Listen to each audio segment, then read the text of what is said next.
Assalamu alaikum. So this is going to be a step-by-step guide. How do you actually make Hijrah? Like, how does it actually tangibly work financially?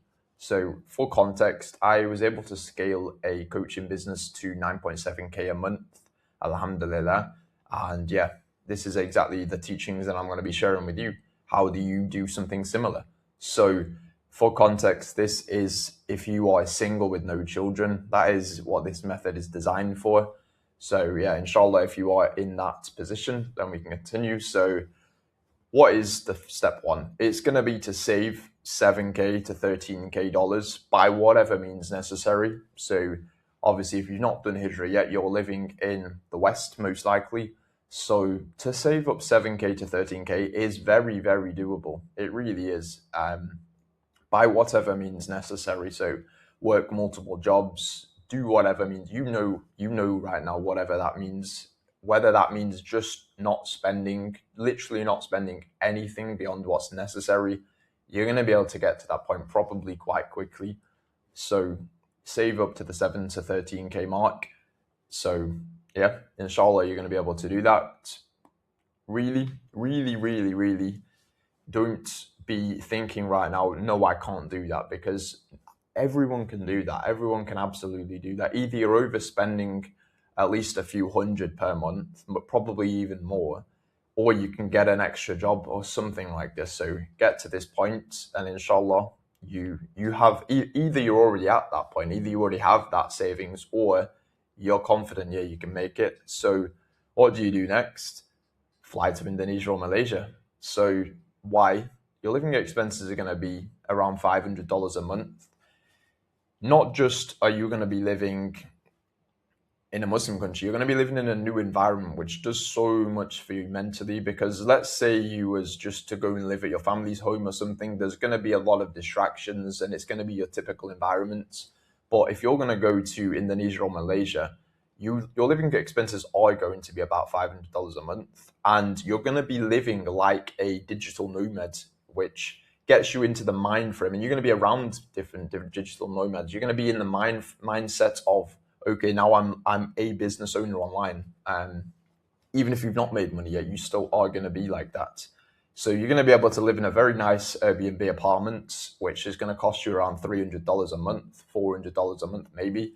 So you're going to then, in that building, there's probably going to, in many, there's going to be a co-working space. There's going to be nice amenities, swimming pool. There's going to be a gym in many of them, and like this. So yeah, and you're going to probably have a desk in your room, kitchen and whatnot, so you can work. And yeah, you've got, the reason I say this amount is because about 1K, probably less realistically, but yeah, around 1K is going to be your flights there and back, presuming you wanted to come back. So 7 to 13K, because it's $500 a month. So it's going to be about 6 to 12K.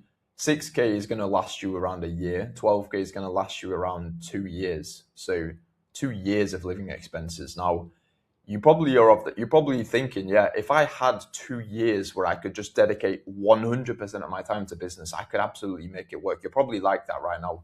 You probably do believe that. But you've probably just been held back by working and living in an expensive place, realistically. So if you can give yourself 1 to 2 years to make an online business, there's no reason, inshallah, why you can't make it work. So you're gonna get the experience and the taste of being a digital nomad. And when you get into that position, you're gonna probably really, really not want to go back to the job, because you're gonna see, okay, I've got a whole day free where I can work on my own business, and it really makes you never want to go back to that job. And yeah, it's a very beautiful thing, because like 99% of the money is outside of the job system. It really is. So yeah, 100% of your time is going to be allowed. It's going to be able to go on to business and deen. So obviously, if you're not married and you don't have kids yet, you can literally dedicate yourself to the business and the deen. And yeah, alhamdulillah, in Indonesia and Malaysia, you're going to have a masjid literally everywhere. So this is not only going to be a business move, it's also going to be a very, very much a deen move. So yeah, all your time on business and deen. So worst case scenario, you spend 1 to 2 years here and then you just go back to your job. That's the worst case scenario.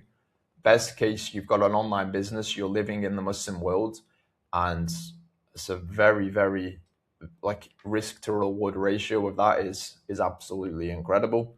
So yeah, inshallah, you're thinking, okay, what business do I do though? So I'm going to literally tell you, I've made this as brief, but also as actionable and specific as I could possibly do. So it's going to be high ticket one-to-one coaching, high ticket one-to-one coaching. So what you're going to do, think of a problem you've solved for yourself or for others. Some people, when they hear that, you'll have a very clear thing, like you've quit a massive thing or something like this. But for some people, you're going to say, I've not solved the problem. But then if you actually thought for an extra 2 minutes, you would think, okay, yeah, I've actually solved this problem. So you can pause the video and genuinely reflect on that. Like this could take you 10, 20 minutes to think, okay, what problems have I solved? Just make a list. Ideally, you make a list. What problems have I solved? And then write this. So yeah. Some examples, procrastination. If you used to be someone that procrastinated loads, quitting video games, copywriting. If you used to not be good at copywriting and then maybe you took a course and maybe you learned about it and then you got good at copywriting, maybe you built a good physique, maybe you got married. So that's personally for me, that's what I've done. A big problem that I solved was getting married in Indonesia. So that's what I'm now helping other brothers do. Now quitting PMO. So that's what a lot of brothers, they coach that. So think of a problem that you've solved for yourself or others. So maybe you've not actually solved any problem for yourself, but most likely you have. If you've not, then think of a problem maybe you've solved for others. So whether that be in a job. So one example I heard was a brother was working at a flower shop and he learned how to basically run the flower shop just by being an employee there. And then he can literally teach others how to have a flower shop and things like this. So, or how to grow in your career. Maybe you've been working, for example, or you got good grades. You've solved some sort of problem. So yeah, I don't know your problems personally, but think of some problems you've solved and list them out. Now what you're going to do, fill in the following sentence. I help X type of person solve Y problem. So most likely, if your problem is a problem you've solved for yourself, you're going to help essentially the younger version of you. So you're not going to put, I help younger me. You're going to put something along the lines of, I help young Muslim men quit porn, for example. I help Muslim men get married in Indonesia. I help Muslim business owners build a good physique. Something like this. So it doesn't have to be Muslim, but ideally it is Muslim. Or it could be anything. I help executives with procrastination, something like this. So fill in the following sentence. This really, maybe for some people it's like it comes to you instantly, but if not, don't think and give up. Don't like, no, it's not for me. Just really think about it, and you've absolutely solved something.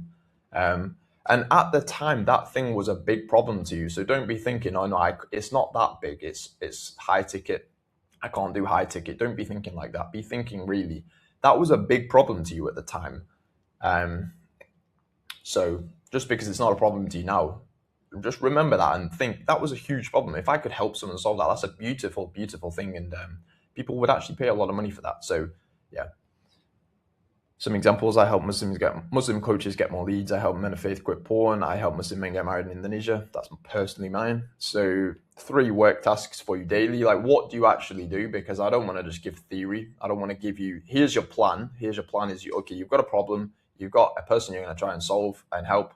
You've got you're going to do high ticket one-to-one coaching. What do I actually do now day to day? So you're going to do 3 work tasks. Content, you're going to post either 1 long form YouTube video or 1 reel per day. That's what you're going to do every single day.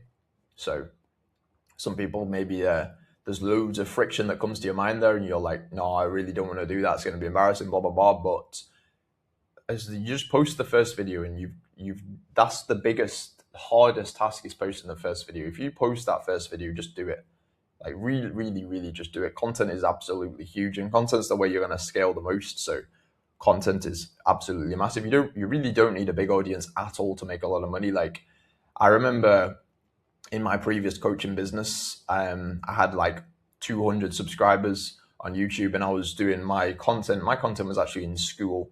And yeah, I was able to grow it to 9.7K per month. So you don't need a big audience. You just need a niche. You just need a specific niche and solving a specific problem. So like me, I'm helping Muslim men get married in Indonesia. So it's not like all the Muslim men are trying to get married in Indonesia. A lot of Muslim men are married. Like, it's a niche. That's the point. So make content for your niche, giving free value. Comment. You're going to look to comment where your avatar consumes. Why are you going to comment initially? It is because initially, to get eyeballs onto your content, it's more difficult. But if you go to posts where there's already eyeballs, then you're going to get free eyeballs essentially by commenting on there. So comment free value on those posts. DM outreach. You're going to do that for 100 minutes every single day. Then you're going to do DM outreach. So you're going to send DMs to people who you think may be interested in your offer. So that is going to be your action steps. If you want to improve at all of these, there's loads of content on YouTube for free. How do I make better content? How do I commenting is not really that difficult. You just comment on posts where your avatar is consuming. So this person, what videos are they watching? Whether it's Instagram, YouTube, that's the most relevant. But for some people's niches, maybe LinkedIn and stuff. So just use some logic in what platform, but comment where they consume, giving value. Just from whatever thoughts you have on it, just comment. DM outreach. So there's loads of YouTube videos. Just search how can I do better cold DM outreach on Instagram or whatever it is, whatever platform, and you'll improve, inshallah. You're going to look to do a 2 cold close because most likely you've not got loads of experience with sales. And just this is a good way, even if you do have experience, to do a 2 cold close, particularly initially, because initially, let's say you're living in Indonesia now, you've got all your time, or Malaysia, you've got all your time to dedicate to business. Time's not the constraint at all. So scalability is not the constraint at all. You should be doing the least scalable things in the beginning, because the least scalable things are the easiest things to sell because you're helping them the most. So don't be thinking, oh yeah, I won't have time for the 2. You absolutely will have time for the 2 cold close. So think about scalability once you're making the money. So get your traffic onto a discovery call. So that's going to be sending the YouTube traffic to a discovery call, whether that's directly to a discovery call or to something like a free school group, free school community. That's what I personally do. Send them to a free school community, and then there's a discovery call where there's no pressure to sell. For you, you're going to get onto the call and you're not trying to sell this person who you don't know, you've never spoke to them before. You're not trying to be like, trying to make them buy from you. You're literally just completely relaxed, just asking them what's their problems, what's their current situation, why have they booked the call. Literally ask them, like, why have you booked the call? Yeah, what problems are you facing? What's your desires? What are you trying to do? And just try and give them free value, just because you've solved the problem. Just try and give them free value. Whether you don't think you're an expert yet, you have solved the problem, so you do know about it. So just try and give them free value. Don't be worried about giving it all away for free at all. Just try and give as much free value as you can. And yeah, if you think that you can help, and then end the call early is a quick point on that. Don't try talking for ages. Just do 15, 20 minutes call. And yeah, don't be dragging it on or anything. So yeah, if you think you can help the person, make them a custom offer. So yeah, go to the link in the description if you want me to send you the actual offer template. I've got a offer template, which is what I personally use for my own offer. And yeah, I'll send it to you for free, and it will make it very easy for you. It's literally, you're just going to plug in your points on the different things for the offer document, and then you'll have your own offer document. Then you're going to have your offer document. You're going to go to the person that you thought, oh yeah, I think I can help this person, and you're going to pitch it to them on a sales call. And you've already got the goodwill of having spoke to them, having gave them free value, having talked to them before, and now you've got a specific offer for them. So just don't be you're not going to be some sleazy salesman like this. You're going to be someone who, okay, I know this person's problems. I know that I can help them because I've solved this problem. Just go into it with a lot of conviction that you can literally help this person's life. And yeah, you're going to want to charge a minimum of $1,000. Minimum. Absolutely. So yeah, help them solve their problem and make the money. So yeah, inshallah, you're going to do this and you're going to get people buying from you. then you're just going to repeat this every single day. You're going to repeat this every single day. You're going to, inshallah, increase your amount of discovery calls. You're going to then increase your amount of custom offers, and you're going to start making money, inshallah. So that can very easily scale you to, many brothers can scale this to about 30K. You don't need any staff. You don't need anything like this. This is absolutely the only things that you need to think about. So inshallah, that can be absolutely a benefit to you. So if you are wanting any help with any of this process, you can go to the link in the description, and inshallah, I can be a benefit to you. If you're wanting that offer document, then I can send it to you for free, no problem. So yeah, inshallah, that's been a benefit.